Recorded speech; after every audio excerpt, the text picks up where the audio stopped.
안녕하세요. 현존TV입니다. 오늘은 인도 남부 티루반나말라이에서 많은 이들을 가르쳤던 라마나 마하리시의 중심 화두. 나는 누구인가? 이 질문을 조금 더 풍부하게 풀어보려고 합니다. 이 물음은 흔히 말하는 이름이나 직업을 묻는 차원이 아닙니다. 오히려 에고라는 좁은 자아를 넘어 진짜 나 진아를 발견할 수 있도록 안내하는 통로죠. 바쁜 일상 속에서 잠시 숨을 고르고 이 질문이 우리 삶에 어떤 변화를 가져다 줄 수 있는지 천천히 살펴보겠습니다. 일라는 누구인가라는 질문의 의미. 우리는 하루에도 수십 수백 가지 생각을 품고 삽니다. 아침에 눈을 뜨자마자 오늘 할 일은 뭐였더라? 어제 있었던 일은 잘 마무리됐나? 혹은 앞으로 다가올 시험이나 중요한 약속이 걱정돼서 마음이 분주해지곤 하죠. 이처럼 우리의 의식은 과거와 미래를 쉴 새 없이 오가며 현재라는 찰나를 충분히 누리지 못할 때가 많습니다. 이럴 때 나는 누구인가? 라는 질문을 던져보면 조금 낯설고 어렵게 느껴질 수 있습니다.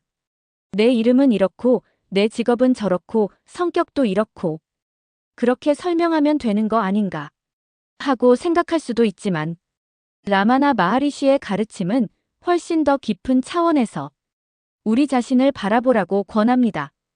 그가 말하는 나는 누구인가라는 물음은 내가 어디서 왔고 무엇으로 이루어져 있으며 무엇을 위해 살아가는 존재인가 하는 근원적이고도 보편적인 궁금증입니다. 이 질문에 대해 수많은 철학자와 수행자가 평생을 바쳐 탐구해왔고 누군가는 책이나 강연으로 또 누군가는 명상과 침묵을 통해 각자의 길을 찾아가고 있습니다. 라마나 마하리시는 복잡한 학문적 이론이나 종교적 의식에 의존하기보다는 직관적 탐구를 통해 우리 마음의 가장 깊숙한 곳을 들여다보라고 제안합니다. 즉 생각이 일어나는 그 뿌리, 애초에 내가 될 수 있도록 만들어준 근원을 찾아보라는 것이죠. 우리는 흔히 질문을 던지면 곧장 답을 얻고 싶어 합니다. 하지만 이 나는 누구인가라는 질문은 정해진 답을 얻기 위한 것이 아니라 끊임없이 물음을 붙들고 내면으로 파고드는 과정 그 자체가 수행이 됩니다. 라면을 끓이듯 빠르게 답을 얻는 것이 아니라 느리고 섬세하게 스스로를 관찰하는 길에 들어서는 것이 중요한 이유입니다. 이 에고와 진화. 이제 에고와 진화라는 개념을 살펴보겠습니다. 조금은 낯선 단어일 수도 있지만 많은 심리학자와 영적 스승들이 우리가 겪는 혼란과 고통을 이해하기 위해 이 둘을 구분해 왔습니다. 에고. 에고란 우리가 보통 자기소개를 할 때 드러내는 모든 특징을 말합니다.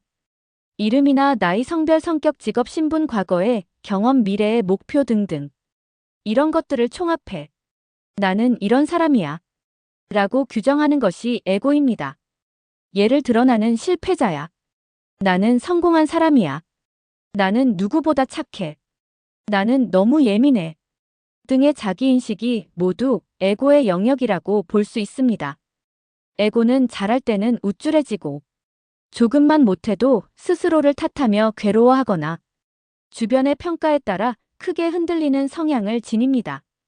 결국 에고는 늘 과거에 갇히거나 미래를 걱정하며 현재를 온전히 살지 못하게 만드는 장벽이 되기도 합니다. 진화. 반면 라마나 마하리시가 가리키는 진화는 우리가 원래부터 가지고 있던 순수한 의식 그 자체입니다. 어떤 이름도 직업도 역할도 붙지 않은 상태. 생각이나 감정이 일어나기 전 그 모든 것을 바라보는 알아차림이라고도 할 수 있죠. 깊은 잠에 들었을 때를 떠올려보면 우리는 그 순간 잠시나마 이름도 존재도 잊어버리지만 완전히 없어진 것은 아닙니다. 마음속 온갖 생각이 사라졌을 때에도 어딘가에 분명 나라고 할 만한 존재감이 희미하게 남아있음을 느끼죠. 바로 이것이 진화가 미묘하게 드러나는 징후입니다. 라마나 마하리시에 따르면 에고는 실체가 아니라 끊임없이 변화하고 소멸되는 일시적 그림자 같은 것이고 진화야말로 영원히 변치 않고 항상 거기 존재하는 참된 실제입니다. 삼자기 탐구 셀프 마이너스 인콰이리 실천 방법. 우리가 매 순간 느끼는 감정과 생각의 출처를 캐물어 보는 것. 이것이 라마나 마하리시의 자기 탐구 핵심입니다. 첫째, 마음이 일어나는 순간 누가 이 생각을 하는가 물어보기. 예를 들어 직장에서 동료나 상사에게 억울한 말을 들어 화가 치밀어 오른다면 화가 난 나는 도대체 누구일까? 하고 자신에게 질문해 보세요. 대부분의 경우 머릿속에는 당연히 나라는 몸이 분노하고 있지. 라는 응답이 즉각 튀어나올 것입니다. 하지만 거기서 한 걸음 더 들어가. 그럼 그 나는 어디에 있는 걸까? 누가 진짜로 화를 내는 걸까? 하고 계속 파고들면 에고가 만든 생각과 감정이 마치 구름처럼 일어났다가 사라지는 현상이라는 것을 점차 깨닫게 됩니다. 둘째, 생각의 중심이 사라졌을 때 경험하기. 이 질문을 계속 붙들고 탐구를 하다 보면 순간적으로 머릿속이 고요해지는 때가 옵니다. 이럴 때는 평소처럼 생각이 가득 차 있지 않기에 나는 누구인가 하는 의문도 순간적으로 잊힐 수 있습니다. 그런데 바로 그 고요 속에서 말로 표현하기 어려운 평온과 자유를 살짝 맛볼 수 있게 되죠. 마치 억눌렸던 긴장이 스르르 풀리듯 깊은 쉼을 느끼기도 합니다. 셋째, 명상과 침묵의 시간 갖기. 라마나 마하리시는 명상만이 아니라 침묵 자체를 굉장히 소중하게 여겼습니다. 침묵이란 단순히 말을 하지 않는 상태가 아니라 내면의 소음을 잠시 내려놓는 것을 뜻합니다. 매일 5분이라도 좋고 10분이면 더 좋습니다. 스마트폰을 잠시 내려두고 눈을 감거나 바닥 한 점을 응시하며 숨결 하나하나를 천천히 느껴보세요. 생각이 흘러오면 그 생각에 빠지지 말고 다시 숨결로 돌아와 봅니다. 이런 연습이 반복되면 자연스럽게 에고가 만들어내는 소음이 잠시 수그러들고 그 사이로 지나가 지닌 고요함이 모습을 드러냅니다. 산화는 누구인가를 통해 얻는 효과. 첫째, 내적 평화. 자기 탐구가 습관화되면 우리는 과거의 후회나 미래의 불안을 조금씩 내려놓게 됩니다. 왜냐하면 그 모든 불안과 걱정이 결국 생각을 통해 만들어진 환상 같은 것임을 알게 되기 때문입니다. 예를 들어 친구에게 한마디 들었다고 해서 마음이 온종일 불편하다면 이때 나는 누구인가? 하고 물어보면 아, 내 에고가 이런 반응을 하는구나. 그럼 그 에고는 무엇이지? 하고 거듭 돌아보게 됩니다. 결국 화가 사그라들면 지금 이 순간을 평온하게 살아갈 수 있는 힘이 생기죠. 둘째, 자유로운 관점. 우리가 에고에만 매달려 있을 때는 내 몸, 내 감정, 내 생각에만 사로잡혀 있습니다. 그러다 보면 인간관계의 갈등이나 사회적 위치 같은 외부 요인에 지나치게 휘둘리게 되죠. 하지만 나는 누구인가를 꾸준히 묻다 보면 나라는 존재가 사실 훨씬 더 크고 자유롭다는 사실을 실감하게 됩니다. 어떤 순간에는 내가 이 몸을 가진 특정 인물이기 전에 근본적으로는 순수한 의식이었다는 깨달음이 스쳐가기도 합니다. 이렇게 되면 사람이나 상황을 보는 눈이 한결 부드러워지고 여유가 생깁니다. 셋째, 진정한 자존감. 에고는 비교를 통해 자존감을 만들어내려는 경향이 있습니다. 내가 남들보다 잘난 부분은 뭔가?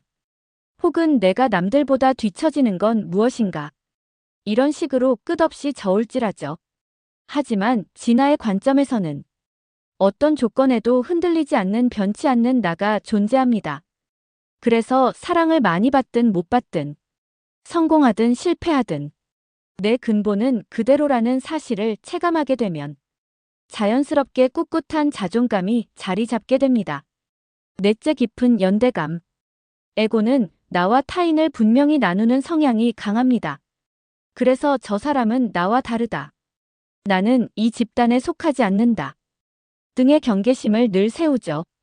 하지만 진화를 조금씩 느끼다 보면 세상의 모든 생명, 모든 존재가 사실은 한바다 위에 떠 있는 파도처럼 서로 연결된 하나라는 감각이 생겨납니다. 이런 연대감을 느끼게 되면 타인을 이해하고 공감하는 폭이 넓어지고 서로 다른 생각을 가진 사람과도 한결 편안하게 대화를 이어갈 수 있게 됩니다. 파도와 바다의 비유. 라마나 마하리시의 가르침을 쉽게 이해하기 위한 대표적인 비유가 파도와 바다입니다. 우리 눈에는 파도가 제각각 독립된 것처럼 보입니다. 어떤 파도는 크고 거세고 어떤 파도는 자잘하고 순식간에 사라집니다. 하지만 그 모든 파도는 결국 같은 바다에서 일어나고 바다로 돌아갑니다. 파도는 임시로 나타나는 변화이지만 바다는 변하지 않는 본질이죠. 에고와 진화도 마찬가지입니다. 에고는 파도처럼 끊임없이 생각과 감정을 만들어내고 그것이 전부인 양 우리를 휘두릅니다. 하지만 실제로는 바다 같은 진화가 항상 자리하고 있습니다. 우리가 만약 자신을 파도라고만 인식하면 파도의 생멸에 따라 기쁘고 슬픈 감정이 크게 요동칩니다. 그러나 내가 사실은 바다라는 사실을 직감하게 되면 파도 모양이 어떻게 변하든 그 근원은 늘 안정적이고 평온하다는 점을 놓치지 않게 됩니다.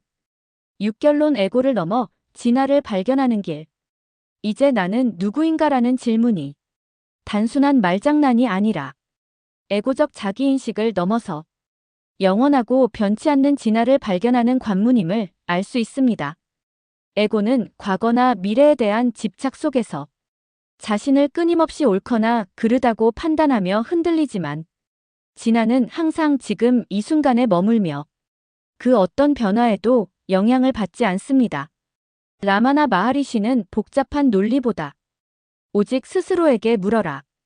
그리고 그 물음에 깊이 잠겨라. 라고 간단 명료하게 말했습니다.